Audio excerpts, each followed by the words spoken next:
Yeah, this is crazy. We're here in Cleveland for the Castle in the Sky Studio Ghibli movie that we're doing for the podcast, and this traffic is crazy. There's like, you mentioned it to me a little bit ago, it's like nobody's leaving, but everybody's like coming in. Yeah, it should be rush hour in the opposite direction. Yeah. Who's going into the city at this time of the day? It should be everybody trying to get out and get home, especially get out and get home for the weekend. Yeah. Unless there's like some sort of game going on today, or I think festival, I see lights on or up at the stadium, up at the baseball stadium. But I mean, even still, people don't drive in for a lot of that stuff. They'll take the rapid, they'll take the train. Yeah. Because parking on a game night, yeah, that's $20 street parking. Lights are on in the progressive field. Either that or it's just the reflection. I mean, yeah, it could be, but I think the lights are on. Yeah, no, I see them on the other ones as well. You can see them on that one too. All right, we're looking for Chester Avenue because we're not getting up on 9th Street. So we're still going a little ways. I'd actually be just as content to get off on Carnegie. Yeah, I know that there's like a game tomorrow, I think. And the only reason I know that is because we're allowed to wear the red shirts for work. That's OSU. That's Columbus. Oh. OSU is not in Cleveland. That's center of the country, center of the state, not the top. Oh, okay. I always forget we're on the top. You might have passed all of that, so. All right, well, wish us luck.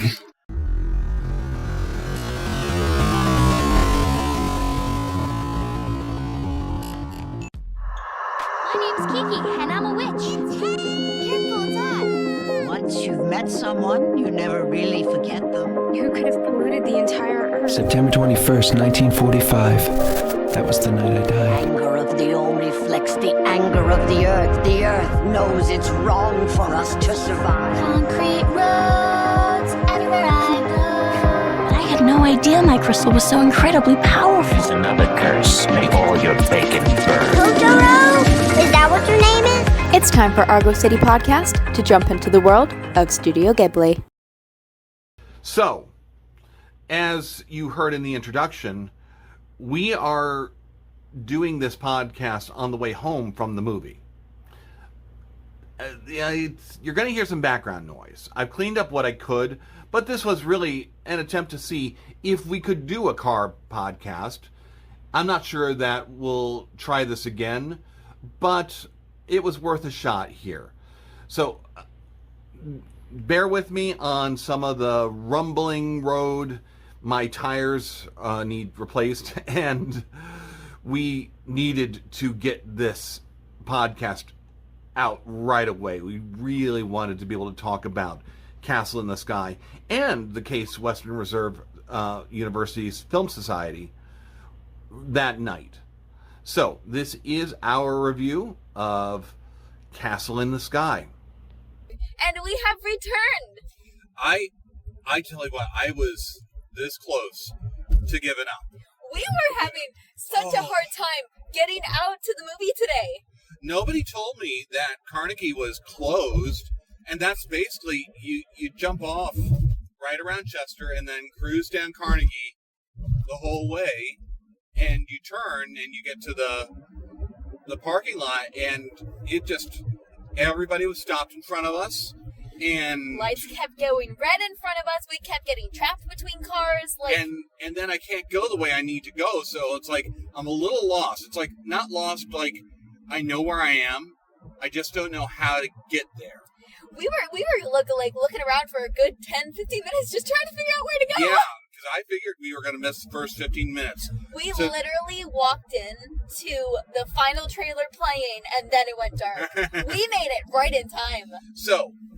Tonight's movie was Castle in the Sky. A Studio Ghibli film. But before we get into that, I want to talk about where we went, because we didn't go to a normal movie theater. No, we actually went to, what was it? This is the Case Western Reserve University Film Society.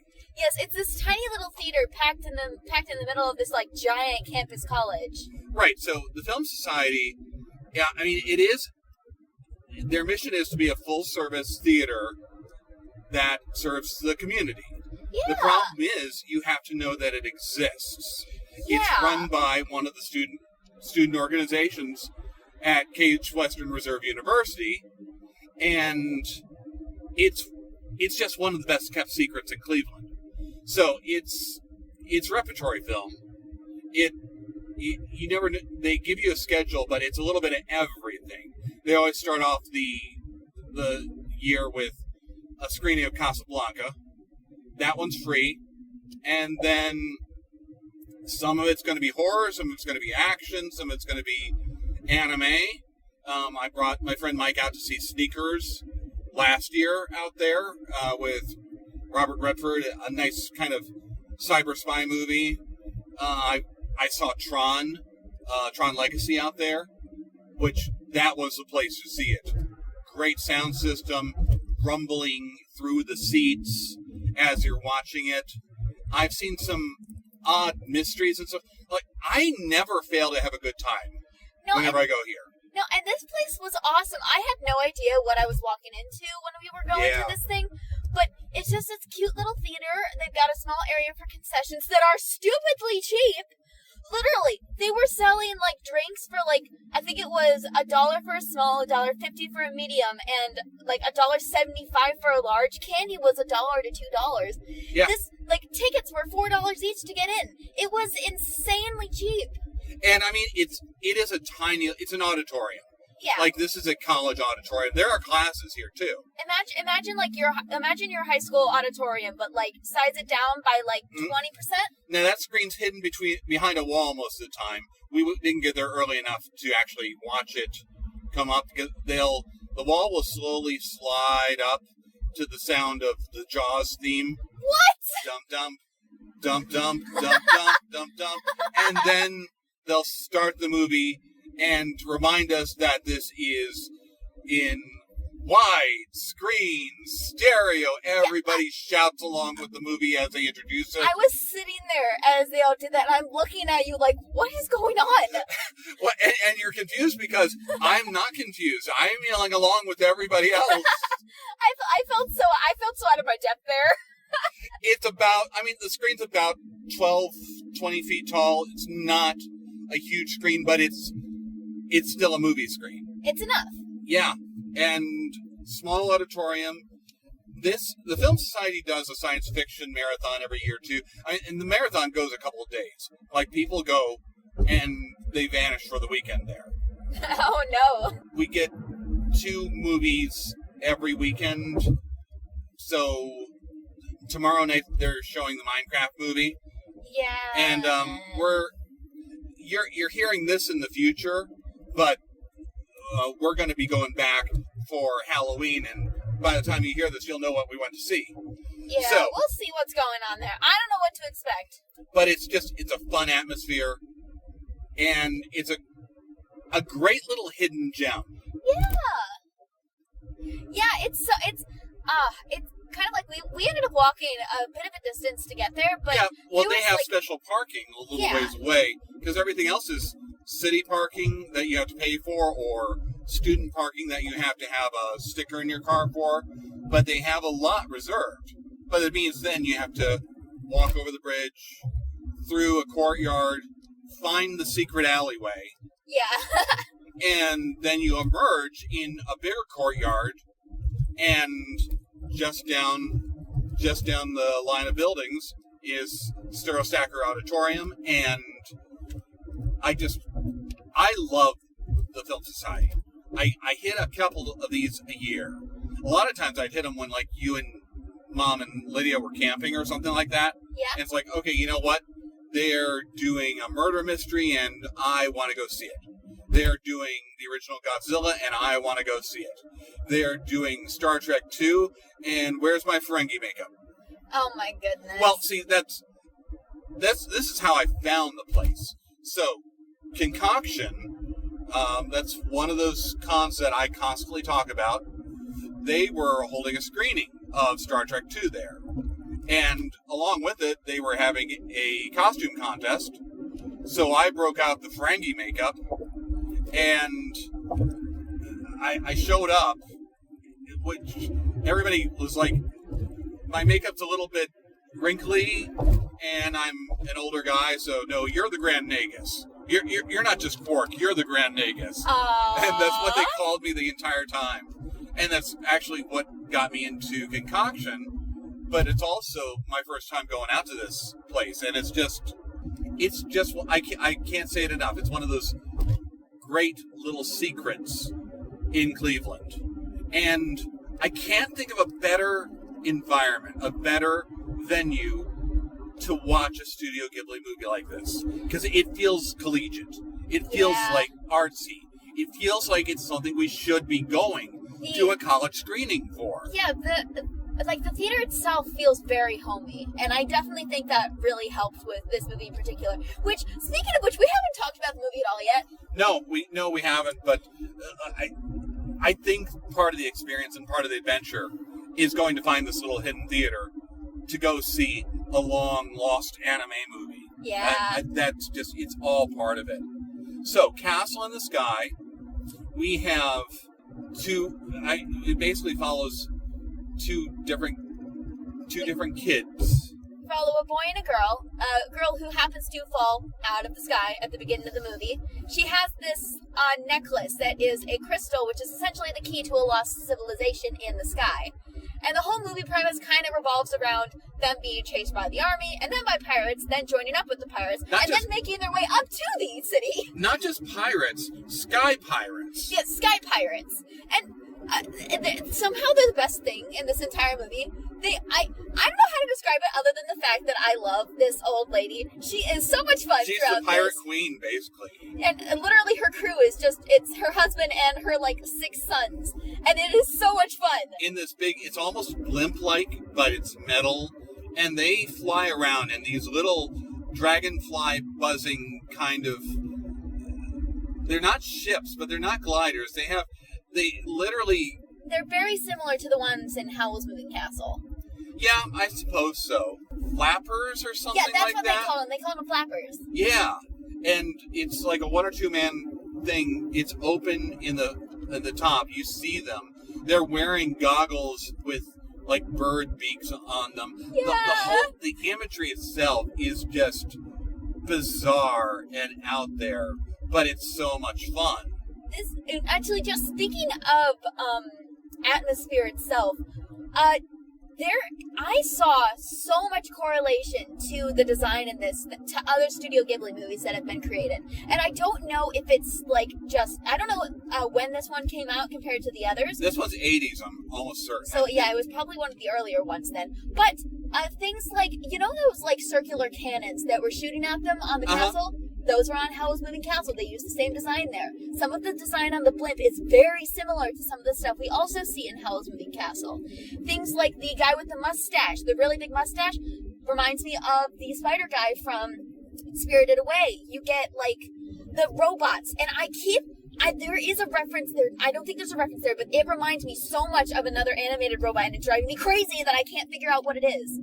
It's very Miyazaki. I mean, you couldn't mistake this for anybody else's hand. No, you absolutely couldn't. Literally, one of the little, ferret things that jumps up on the robot's back when we're sitting on the island is the same colors as the cat bus. And it's I'm wondering if this sort of influenced some of the other stuff. Because Hayao Miyazaki, he does a lot with industrial stuff. A lot of his films revolve around that. And you can really see, a lot of the influence in that now that I've seen more movies. Yeah, well, I mean, the idea of the small individual against the big war machine is a constant theme through a lot of what we see from him. But just what I can't get over in this is how stunning the visuals are. Yeah. You lose yourself in this world, and it's one of those movies where you look at it and this is gorgeous and beautiful, but man, this could not be any stranger. And then the movie looks back at you, rolls up its sleeves, takes a big breath, and says, "Oh, I'm just getting started." No, we kept getting hit with twists and turns throughout this entire thing. And it's a weirder and weirder story. So we're searching for this mythological city in the sky. The city's called Laputa, and we need to do some research, maybe come back on this. Yeah. I'm wondering if that is a real legend, other than Gulliver's Travels. But there's myths of 12 hidden cities in the world. Really? Places like Atlantis, or like El Dorado, or like Shangri-La, or like Shambhala. I only know what 2 of those are. I wonder if this is one of those hidden cities. If it's No, not, yeah, it should be. I'm gonna have to Google that. No, that sounds like such a fun idea. A couple days later. Yeah. So we're taking a quick break from the rest of the podcast. So we're out of the car. But the thing is, there was a bunch of stuff that we were like, I want to look into this. I want to know more about this. And we've had some time to ingest that, to try and figure out things that we hadn't known before. Yeah, like I was essentially, after we left, I had been updating my movie Wheel of Boom because, well, I had been running out of films because we'd been going through them all, and I got really inspired to hit up some more of the older Studio Ghibli films, and I was looking through, and I did find one thing.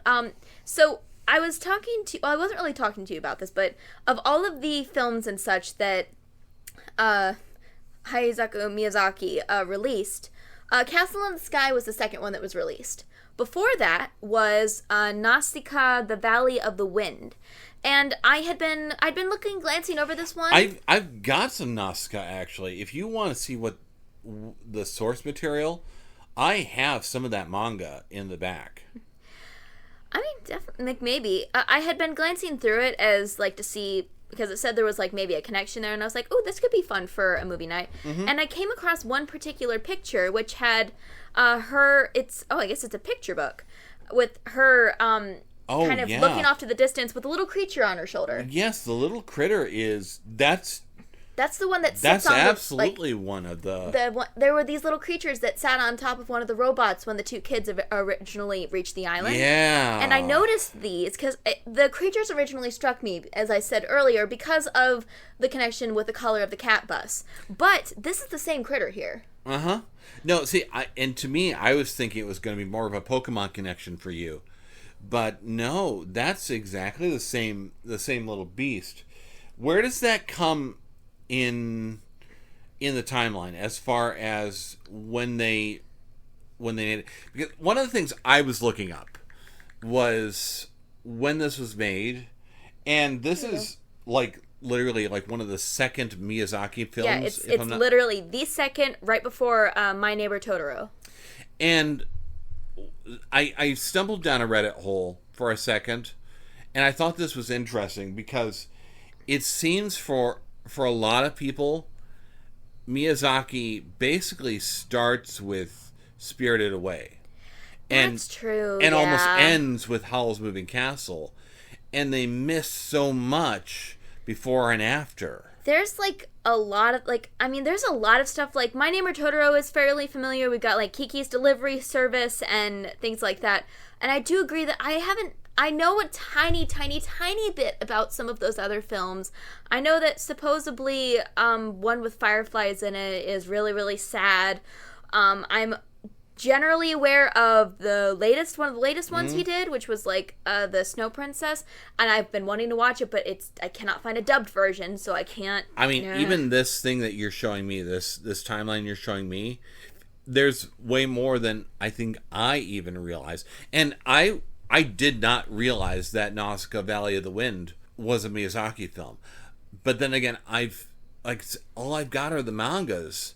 So I didn't realize so much of what he did was actually pulled from pre-existing material in the first place. Yeah, and it does kind of feel like he does that occasionally. Like, that's how he did Howl's Moving Castle. Right, and I went and I grabbed Howl's Moving Castle to read it because of that. And it makes me wonder about more and more of this. That was something interesting to me, that this almost seems like it's a forgotten Miyazaki film. Yeah, like I had never heard of that. That was one that I had generally been kind of aware of some of the other ones. Mm-hmm. I'd never heard of that film before. And I spotted it.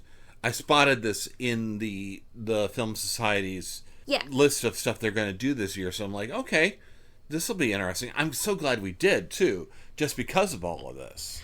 Yeah, no, it was fun to it was fun to kind of go down that rabbit hole of, like, some of these other films, and I definitely threw, like, 2 or 3 more on my wheel, which will probably hit some more.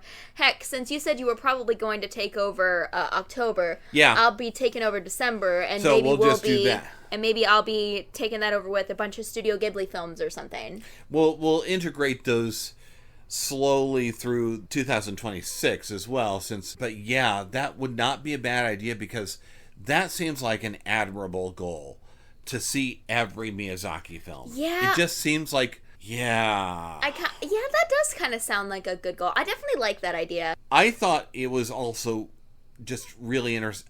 I did go and check. I mentioned this earlier in the podcast. Yes, I was hoping to hear about that. Is this one of those hidden cities? Yeah. And I went through and I looked through the lore of all of these lost and forgotten cities. It is not. Oh, what a lost opportunity. I know. I'm actually a little disappointed. But the movie itself does tell us exactly where it's pulling it from. It's pulling it from Gulliver's Travels. And I guess that's kind of good enough that it's pulling it from literature, although mythology just would have tickled me a little more. Mm-hmm. And I can't believe that I can't connect this to Gulliver's Travels. I can't put them in the same universe, because the Lilliputians in Gulliver's Travels are teeny tiny people, like, you know, kind of the way that the aliens in Robotech look at humans. Yeah. They're all Micronians. They're little tiny. And that's not the impression that I get from Laputa in Castle in the Sky. So that's a little disappointment, but it's a disappointment of my own making. It's certainly not a reflection of what Miyazaki did, because, like I said before, this thing is just... It's beautiful. It's visually stunning. The imagination is so wild. I can't believe that this is like the second movie, because it's so much more extraordinary than a lot of what came beyond. The sky ships and the character designs and all of it, just, you would expect them to get crazier and wilder as they go on.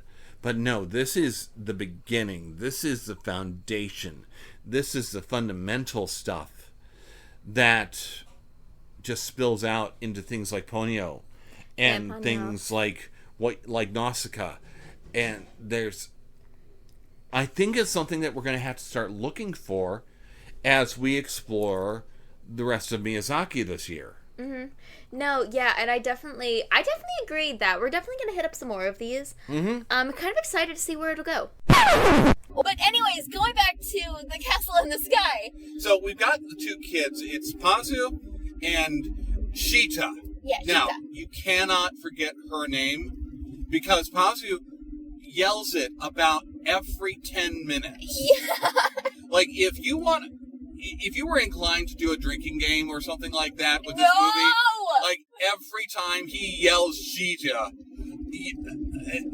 it's just wild. It's what kind of like makes me go crazy is the fact that he's the one that's constantly pulling her out of danger.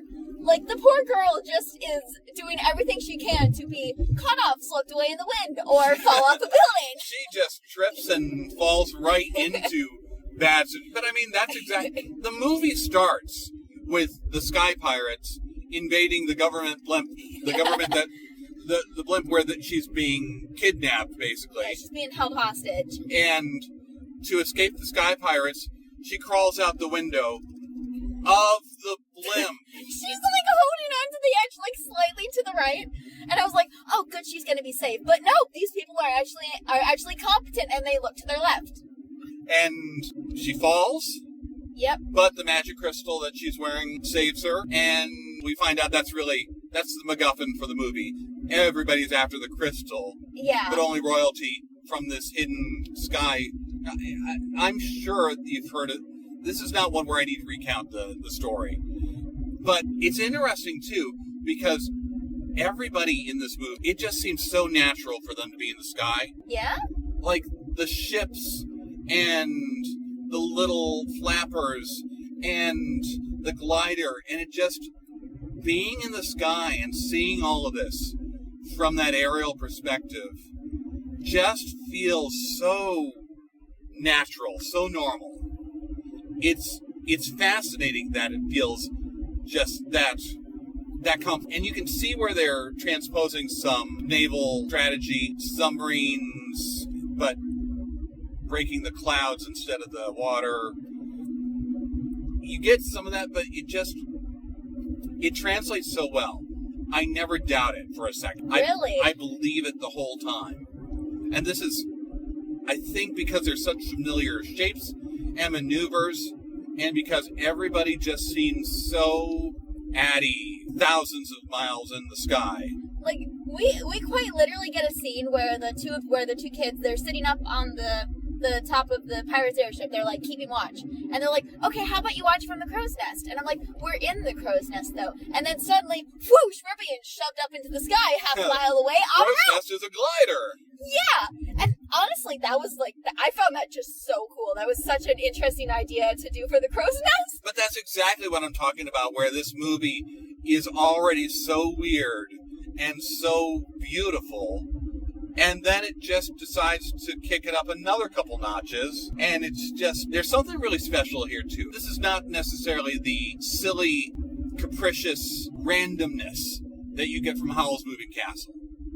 It's not the incomprehensible imagery that we get from My Neighbor Totoro. This is high adventure, high concept. There's so much going on. No, yeah, I definitely agree with you that there's so much to go on. There are so many characters to be beloved throughout this. I absolutely... The ones you don't expect to as well. Exactly. Like, I adore watching, and I said this before, I adore watching the Pirates family as they are, like, well, trying to survive in and the sky. they start off as the bad guys. I know! And by the end of it, we better rescue them. Which, like, I had a question for you, because I actually think I was out grabbing concessions when they happened. Why did the pirates turn to the kids' side? You didn't miss anything during the concession. They just got attached, that's all. Oh, okay. It's spending time with them. They became family with them. Okay. But, yeah, like, I adore kind of watching, I adore watching, like, the relation. I love just seeing the difference between, like, Pazu, him just like sleeping under the table with the brothers in one room, and then the other girl, she's just like laying in the master room with the granny, and it's just like, oh, I love this so much. There's a great painting of Granny as well as a young piratess, and those little details. It's like I try to point it out, and it's blink and you miss it. It's gone.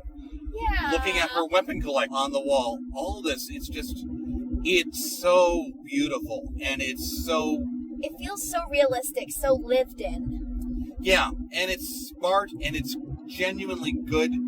It's kids' fare, but there weren't any kids in that theater. No, I don't think there were, now that you mention it. And that was a crowd. That was a big crowd for this venue. So this is something that just appeals all over the place. I think we're kind of running out of stuff to talk about here. Yeah, so, there's so much to say, but there's no way to say it, because it's just, this film is gorgeous, and we totally recommend it to anybody that wants to watch it. It's gonna be like a hump to get into it, but seriously, give it a shot. Give it a chance, and you will see exactly what we mean. But I think that's all that we have to say about The Castle in the Sky. Yep, and also check out Case Western Reserve University Film Society. I know that's long. You can find them on Facebook. They have a webpage. They'll give you their schedule. If you're in the area, this is something that you should try seeking out. Oh, yeah, I definitely agree. But I think that is all we have to say about that. Yep. So we will see you guys next time. All right, bye. Bye.